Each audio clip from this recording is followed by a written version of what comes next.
Have you ever wondered why a lion, an animal famous for protecting its pride, would kill a defenseless cub? It sounds like something out of a horror story. Yet this behavior happens in the wild more often than most people realize. Imagine being a young lion cub. You're surrounded by your mother, your siblings, and the pride you've always known. Then one day, everything changes. A powerful stranger arrives. He challenges the king of the pride. The battle is fierce. The old king is defeated and driven away. The new male takes control. And for the cubs, this is where the real danger begins. Why would the new king kill the cubs? The answer reveals one of the harshest realities of life in the animal kingdom. To understand this behavior, we first need to understand how lion prides work. Unlike many big cats that live alone, lions are social animals. They live in groups called prides. A pride usually consists of several related lionesses, their cubs, and one or more dominant males.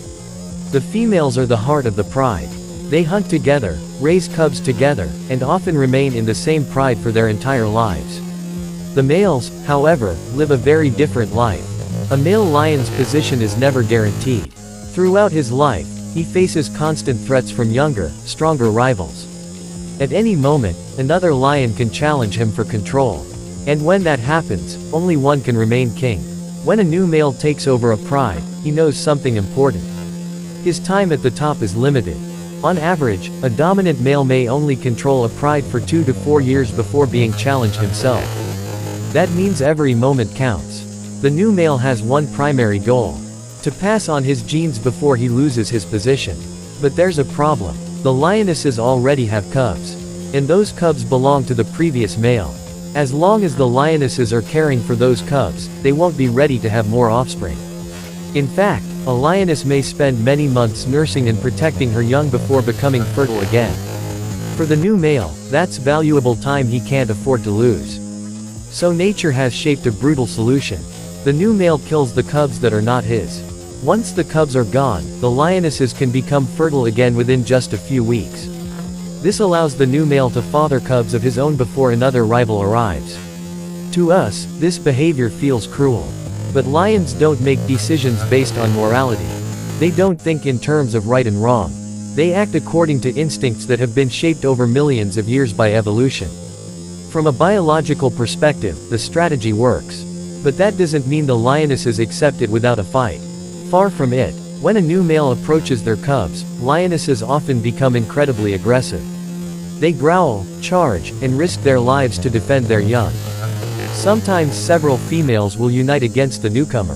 For a brief moment, teamwork and courage can stand against raw strength.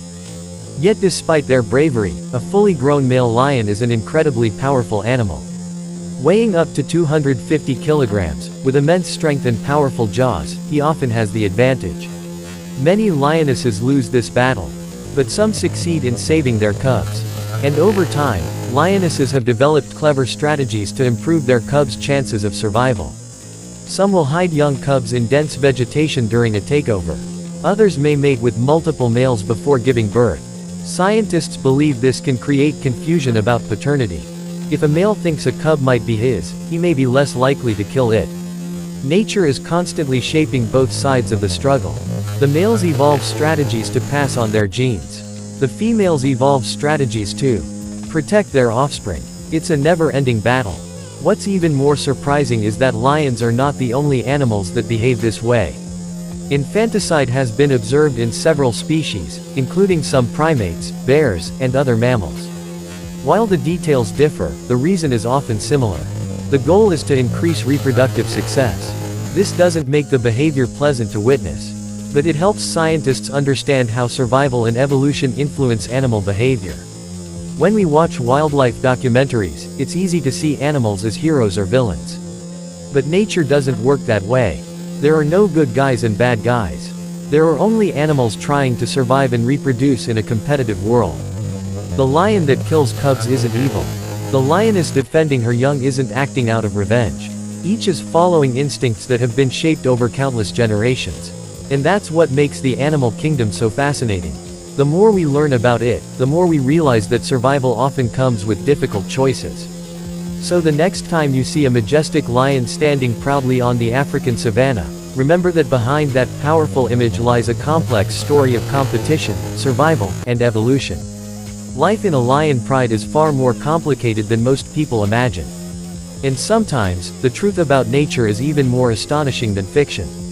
If you enjoyed learning about this incredible behavior, make sure to subscribe to Animal Kingdom for more fascinating animal stories, surprising wildlife facts, and the hidden truths of the natural world. Because in nature, there's always another story waiting to be discovered.